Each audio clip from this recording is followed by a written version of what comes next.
Hey, you guys. Welcome to Talk About It Thursdays. When you are on, let me know. I would love to say hello to you. I am your host, Karen Bailey, and I am glad to see you guys for yet another Thursday. We have so much to be thankful for, you guys. So many blessings, that we take for granted. A lot of times we don't even think about all the people that wish they were in the position that we're in, that wish they had our health and our strength, and the people that wish they had their right mind. Some people are just struggling with mental health, and we take it for granted sometimes how blessed we are. We don't always have everything that we want, but God makes sure that we have everything that we need. Because there's resources out there, a lot of times all you have to do is open this right here, and you can get the help that you need. It's out there. So guys, let me know when you're on, and we'll get started for today so that I can get going and I can let you guys go and be with your families and do what else you need to do for the rest of your day. Give you guys just a few minutes to join on, and we'll get started. I can't believe it's almost the end of September. Seems like these months are going faster and faster. Either I'm getting older, one or the other. They always say when you get older, it moves faster. Well, I'm starting to believe that as the truth.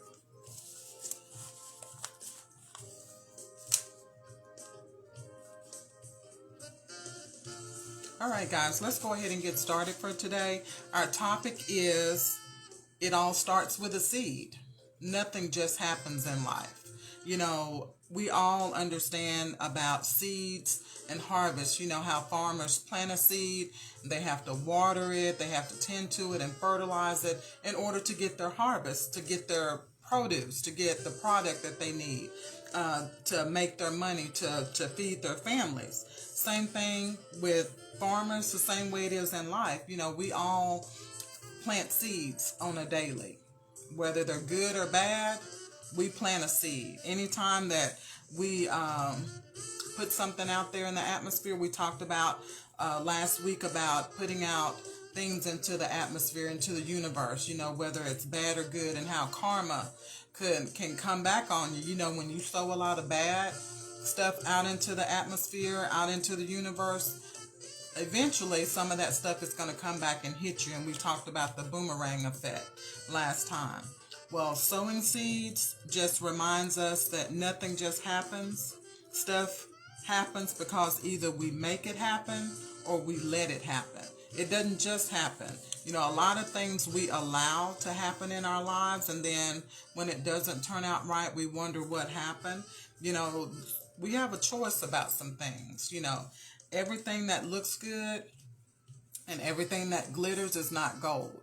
Sometimes we choose something based on how it looks. And then when it doesn't work out right for us, we try to sit down and figure out, well, what happened? Maybe you weren't looking at the whole picture. You just looked at the surface. You looked at the pretty paper. And when you do that, things are going to happen. You sow a seed when you say yes to some things that sometimes the Holy Spirit is telling you to say no to, but because you have a lust in that certain area, you say yes to them. So you begin to sow seeds, that later you will have to reap the harvest of those seeds. So if you do the bare minimum, expect the bare minimum. What you put out is what you're going to get back. So if you're always doing the bare minimum, expect bare minimum results. And if you want to be great, then you have to work to be great. That's not just going to happen. Nothing just happens. You have to sow seeds of greatness, which means you have to get in there. You have to get invested. You have to do the work. People don't get to where they are just overnight. They just blink and say, this is where I want to be. It's hard work. And it's an investment of their time, their energy, their talent, their treasure. All of that is invested when you want to be great, when you want to aspire to higher levels. It's not always going to be easy. It's not always glamorous. A lot of times you got to go by yourself. You lose friends along the way. You gain enemies along the way. So just understand, nothing just happens. It all starts with a seed. And there are 3 types of seeds. The first seed is your seed of your thoughts, those thoughts. Number 2, your words. What you allow coming out of your mouth is a seed. And then number 3, your deeds. What you do is a seed that's going to get you a harvest at some point. Like I say, bad or good, depending on the deed. You're going to reap, what you sow when it comes to that. And so let's talk about results of doing the bare minimum. Sometimes people like to skate through life and do as little as possible, and then they wonder why they never get past a certain level. When you're lazy and when you don't want to put effort in, don't expect to roll with the big boys when you haven't put in the work. Don't be jealous. Don't hate on other people that are doing great things in their life because they put in the work. They suffered and had the sweat and the tears. They have a testimony of what they've gone through to get to where they are. So don't hate on them if you're doing the bare minimum. So if you're not trying and you're not doing your best, it's going to show up. It's going to show up in your relationships. It's going to show up in your parenting skills. It's going to show up in your career, and it's going to show up in your personal life. Bare minimum should never be a goal for anyone. I understand, they say work smarter, not harder, but that doesn't mean you do the bare minimum. That means you find a better way to work with excellence. And that's one thing I'm learning in my own personal life is to work smarter and not harder, but don't compromise the quality at the same time, because I want whatever I do to have a great impact. I want it to have a positive impact. So working smarter does not mean that you cut corners, does not mean that you skimp on quality. So let's make that very clear. So let's talk about the results of doing the bare minimum. Okay, in relationships, let's start there. Doing the bare minimum signifies that you're not 100% invested. When you're doing little to nothing in a relationship, what do you think that says to that other person? It says that you don't share the same feelings, or you don't have the same amount of energy invested. You don't have the same amount of love invested. When you decide, I'm just going to do little to nothing and let them do everything.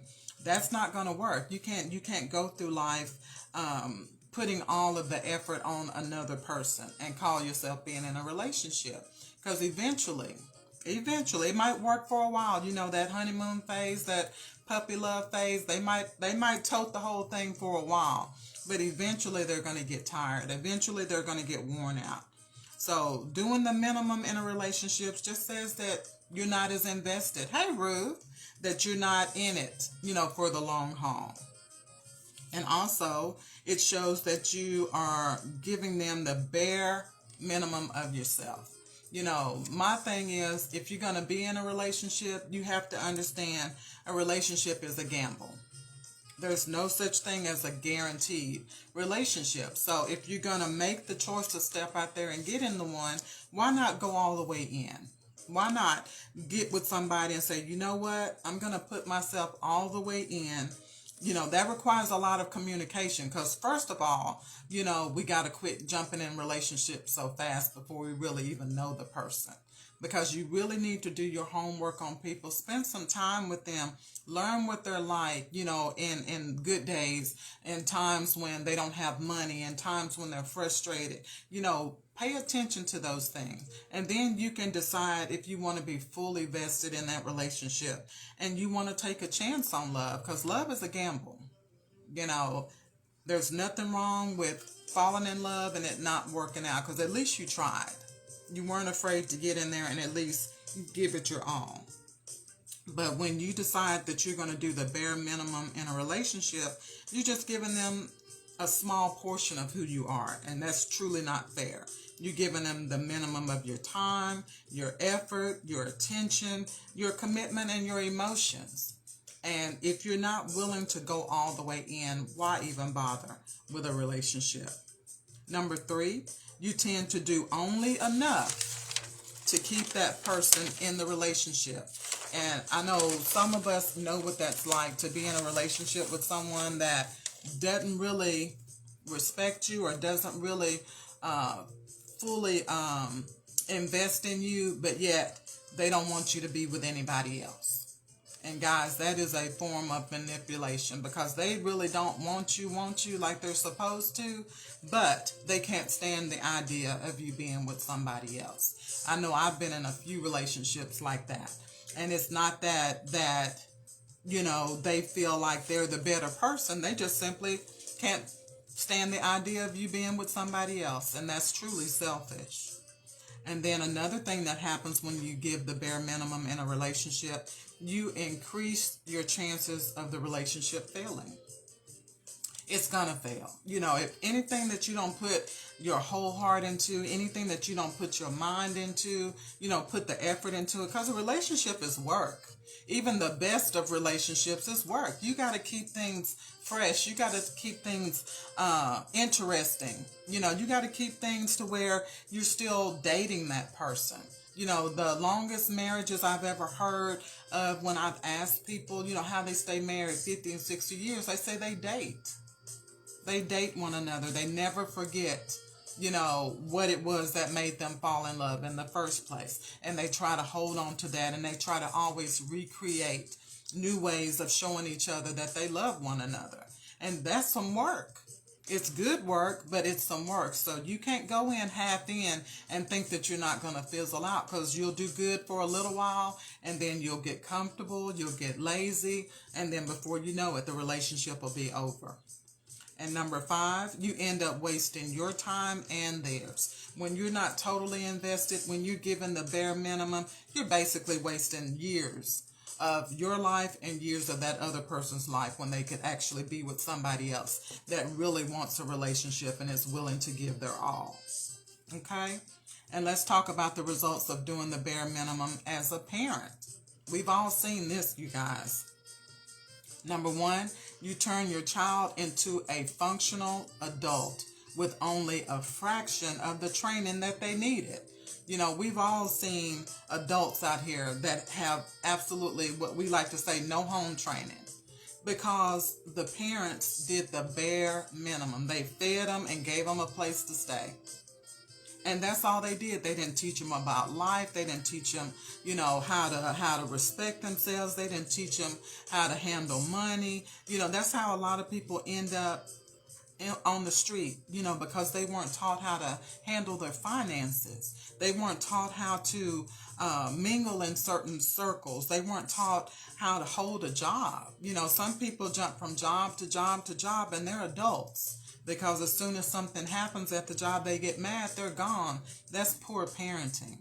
Somewhere they didn't have that example that said, you stick it out, you hang in there, you do what you need to do, you respect your supervisor, this, that, and the other. Somewhere they didn't get the training that they needed.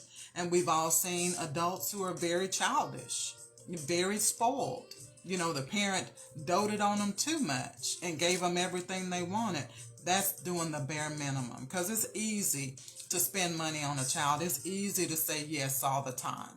But what's hard is, as a parent, those times when you have to say no, and you have to stand on your ground because it's the right thing to do. That's hard. And it's also hard as a parent when you have to be that example of right and wrong, and let that child see that you're not out there hanging out with your friends half the night. You're not out there drinking and smoking and all of that. That's not always easy. But that's the example that you have to choose to give if you're going to give your all to that child and raise that child properly. But there are some parents that don't care. They feel like they can still do whatever they want to do, and that child needs to mind their own business. And unfortunately, they end up raising functional adults with only a fraction of the training that they need. And then that just goes on and on and on, because they get in relationships with people, they're dysfunctional, then they got children, and the cycle just continues. So that's what happens when you do the bare minimum as a parent. You create all these generations of dysfunction. Number 2, our children are more likely to make the big mistakes when they're not parented correctly, when their parent just does the minimum. They do those big mistakes that could possibly affect the rest of their life. There's a lot of young people that have made a big mistake and they're incarcerated for 20 and 30 years over one stupid mistake they made when they were younger because they didn't have the parenting skills in their home, somebody to monitor them and make sure that they knew what was right and what was wrong and knew the consequences of their actions. Some kids are surprised when they go to jail. Why are you surprised? You just stole something. Or you just had this or that. You had drugs on you. And they're down there crying like a baby because nobody sat down and explained that there were consequences to their actions. And that's part of being a parent. You have to be real with your kids and say, hey, if you choose to do this, this is what you're going to have to deal with. And children need to hear that. And then also, because of the lack of a supportive parent or parents, it's difficult for a child to reach their full potential. There's nothing like being a child that tries to be in sports or trying to be in the drama team, cheerleading, whatever, and their parents never come and support them. Hey, Latanya. The parents never come and support them. They never come to their sporting events. They never come to their drama plays. They don't come, to PTA, things like that. You're not showing that child that you're fully behind them, that you support them in whatever they do. And because of the lack of support, sometimes kids get ashamed.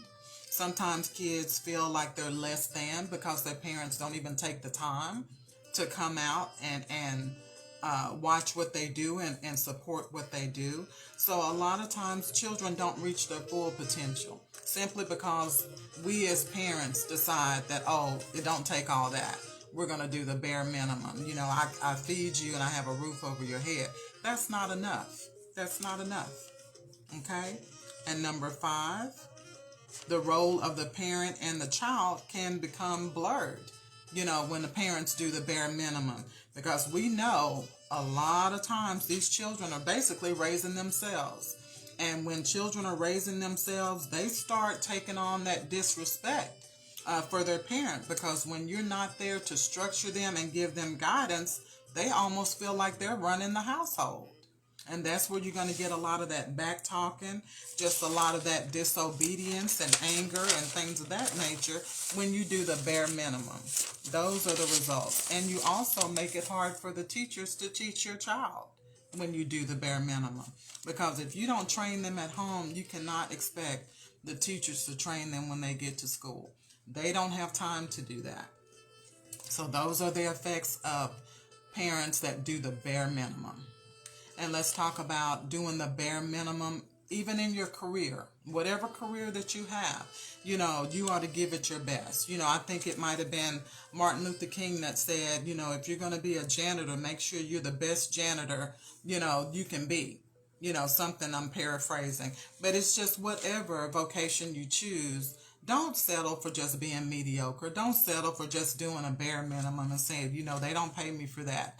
That's not what I get paid for. I'm just here to get my check. And it's sad to say a lot of people, and I see a lot of it in the service industry, oh my gosh, they don't care. They're so rude. They don't say thank you. They just don't care.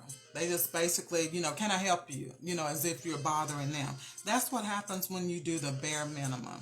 You lack fulfillment in your job. That's why a lot of people hate their job, because they do the bare minimum and they don't even get any satisfaction out of their job. And so you lack fulfillment. Number 2, you get jealous of others when they excel or move up the ladder, but that's not their fault that they put their effort in and you didn't. But a lot of time, people that do the bare minimum always get jealous of those that are moving on and changing positions and getting the raises and what have you.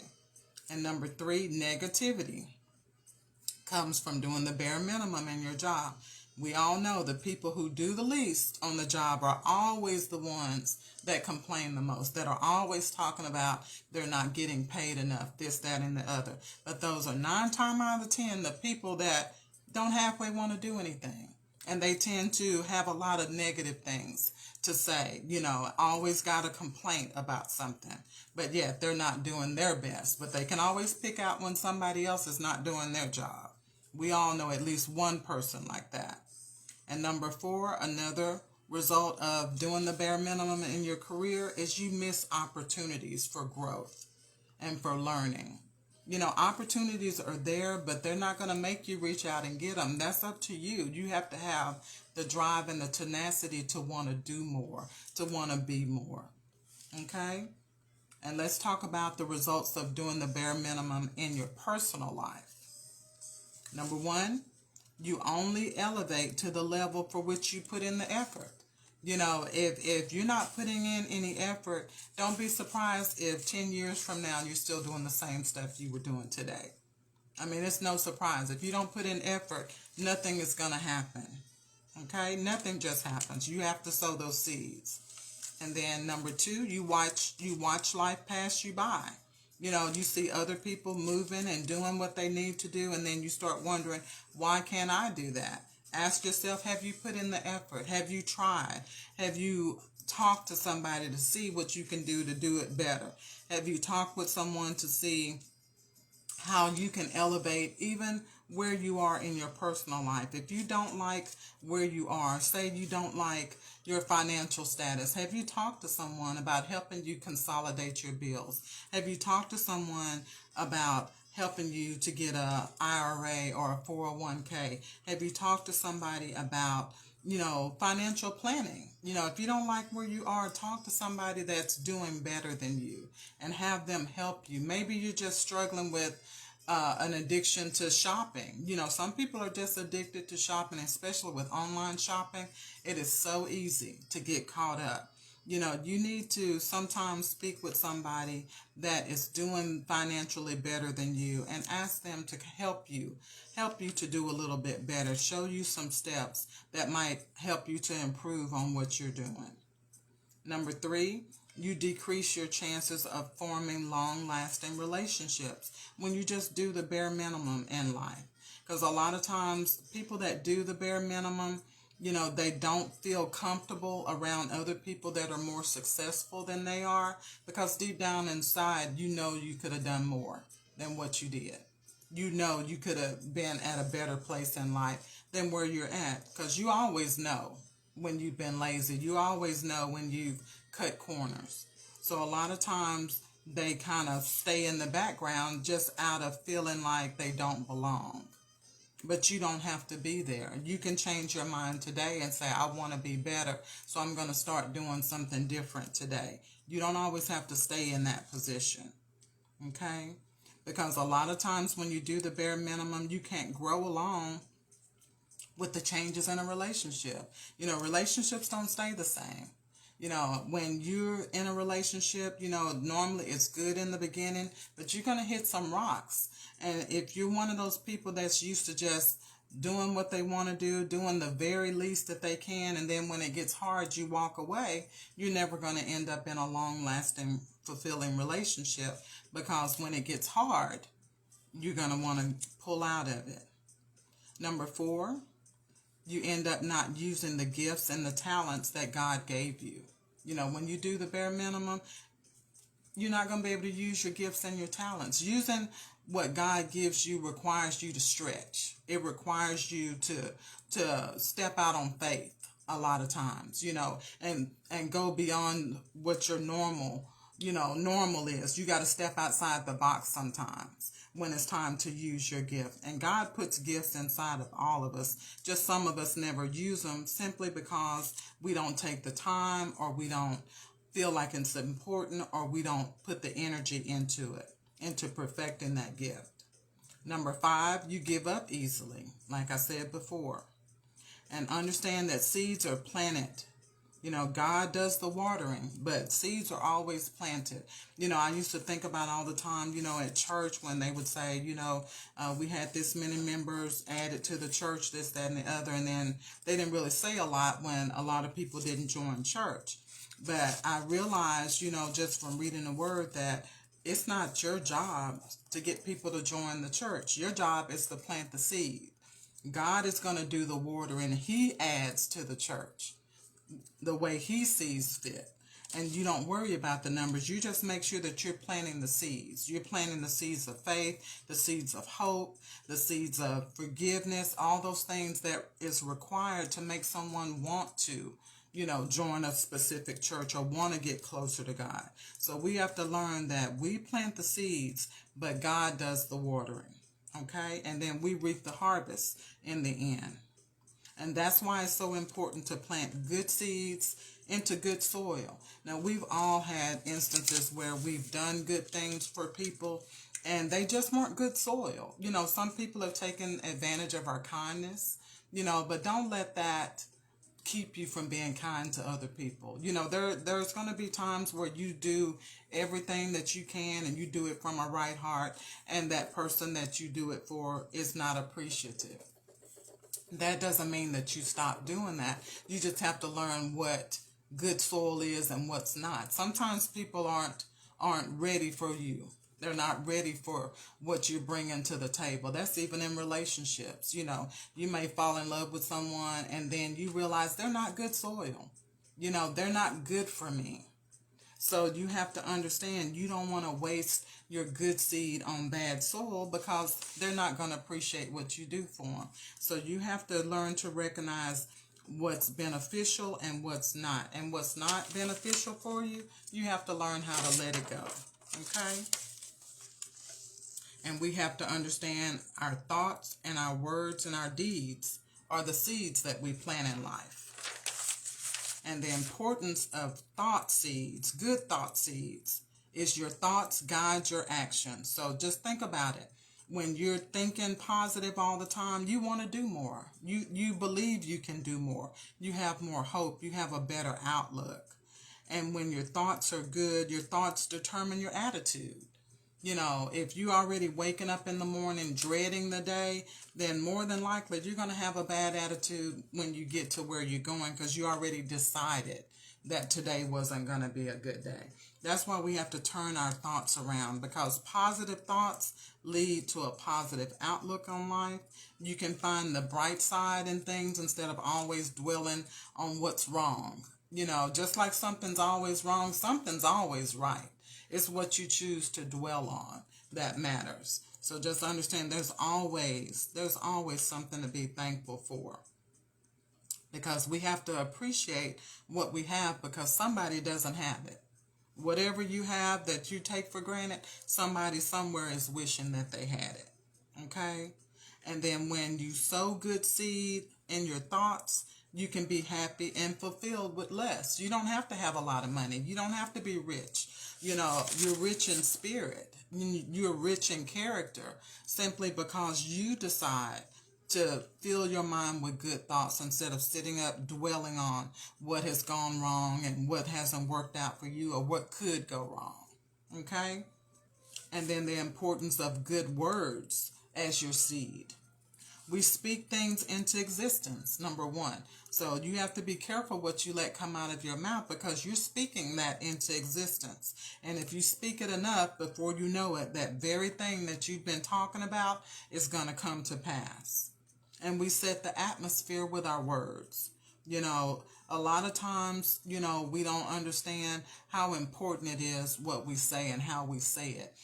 We can tear people down or we can build them up just with our words. So it's so important that we're careful about our words and we're careful about how we present ourselves, because somebody may be in a fragile state and then you come in with your bad attitude self saying things how you want to say them. You don't know if you're tearing that person down further or you're causing that person to go further into depression. You just don't know. So it's better to gather yourself, especially before you be around other people, and just make up your mind to have good things come out of your mouth. Okay? And then number 2, good words build confidence and it increases your self-esteem. Number 3, you smile more when you speak positively. It's hard to frown and say good things. A smile is going to come through if you're talking about good stuff. And number 4, you're more attractive. And people are more attracted to you when you're positive and when you're saying good things and you're not bad-mouthing or backbiting or talking about someone. You're more attractive that way. Number 5, good words. It shapes your mind and it alleviates stress. and it improves your general well-being. When you start dwelling on the negative things all the time, guess what? You're going to start to feel bad. You're going to feel tired. You're not going to want to do things. But when you're speaking positive, it helps you with your anxiety level. It helps you with your stress level. And it also just improves your general well-being. You feel better when you're speaking positive. And the importance of good deeds, your actions, what you do. Number one, good decisions determine your destiny. When you're making good decisions, you have a lot better chance of getting to where you need to be in life a lot faster.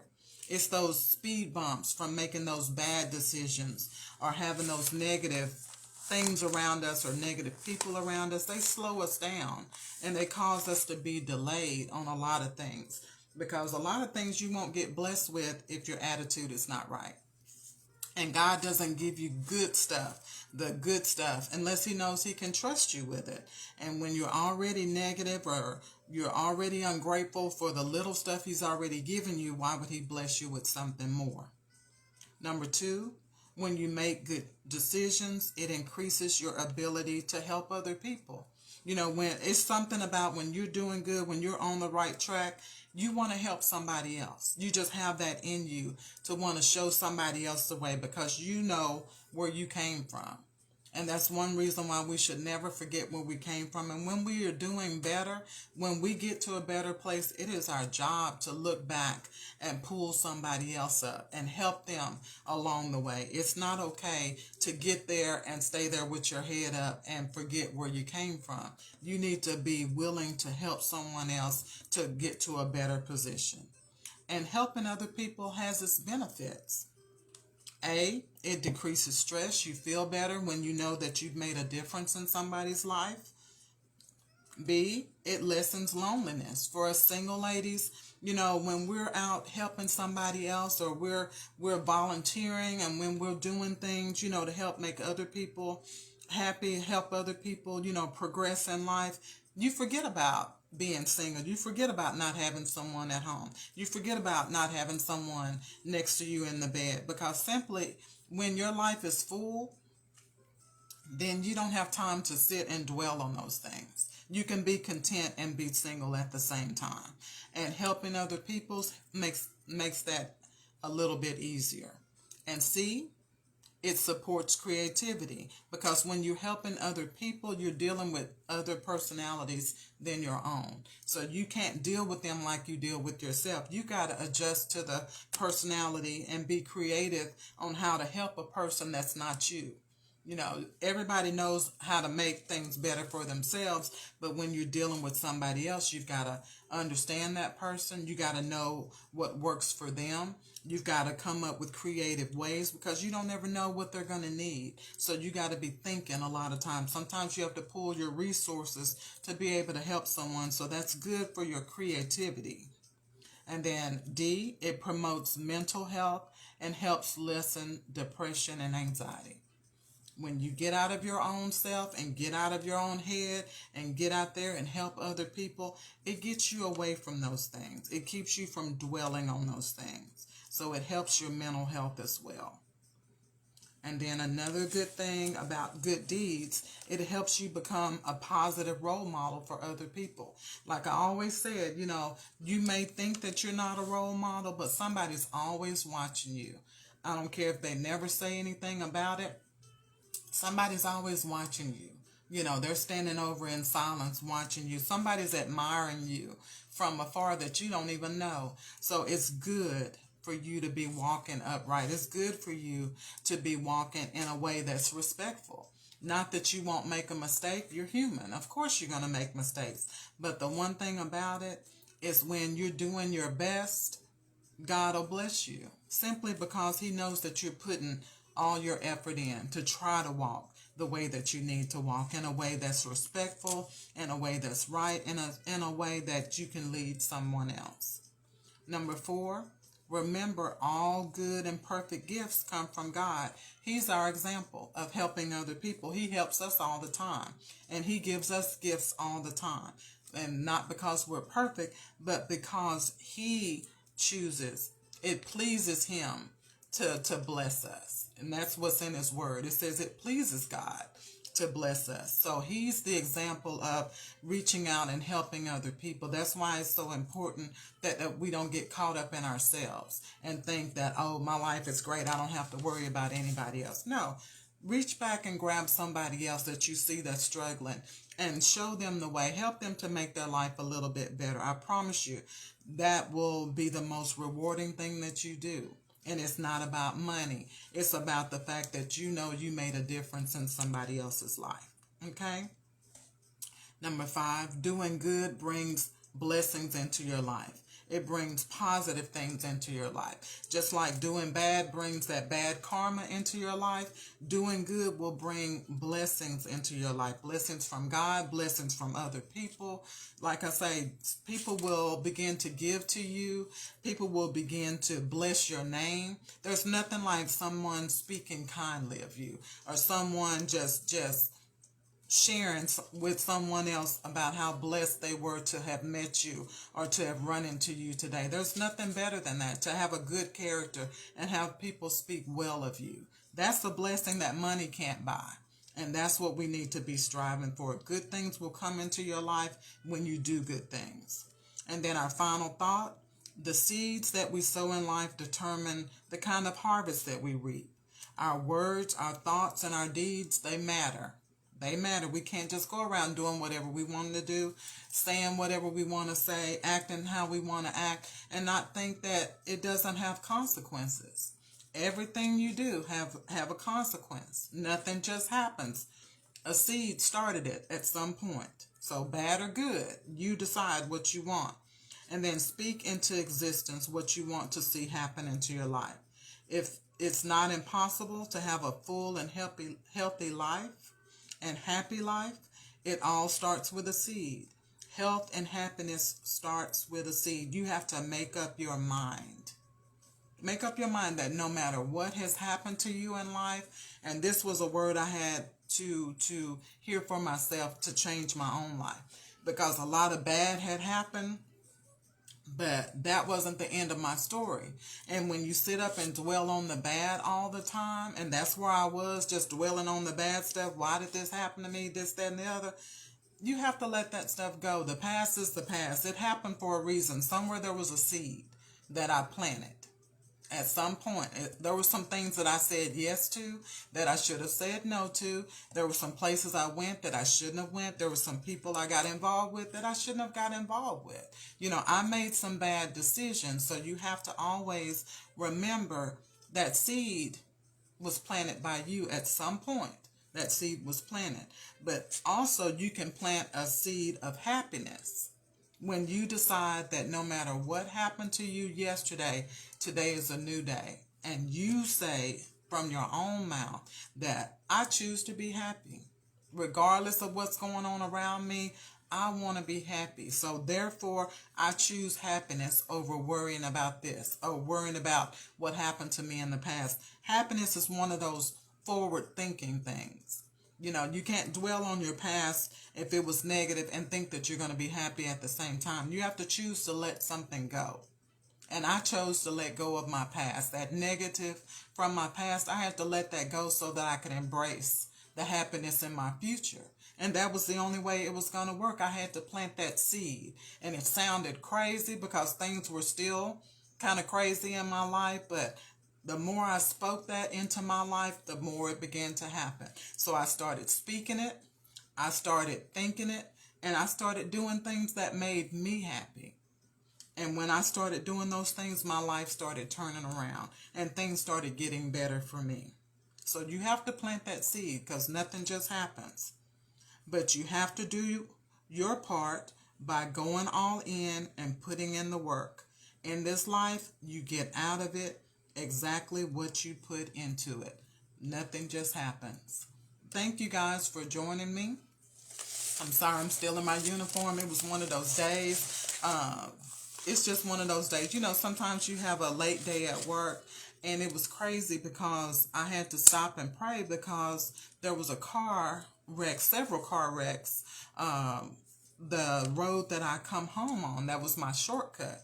And so, you know, there was lights and the ambulance and fire truck was there, but you have to stop and take time to say, Lord, I thank you. Because I could have been rushing home. That could have been me, not watching where I was going. I don't know exactly the situation, but you know how we get in a hurry sometimes. So I said, Lord, I thank you for the delay, because they gave me a time to appreciate what you've done for me, appreciate how you watch over me, appreciate how you protect me when I'm driving. Even though I'm running a little bit late, I said, Lord, I'm just going to slow my roll. I'm going to take my time so that I can get home safely. So we have to remember to thank God for those small things, you guys, because, at an instant, in a blink of an eye, while I wasn't in that wreck today, but I could have been. It could be you. So remember to be grateful for where you are and grateful for God's protection. Thank you guys for joining me, and I will see you guys next week. Thank you for watching Talk About It Thursdays. Have a wonderful Friday and an amazing weekend. Love you guys, and I'll talk to you soon. Bye.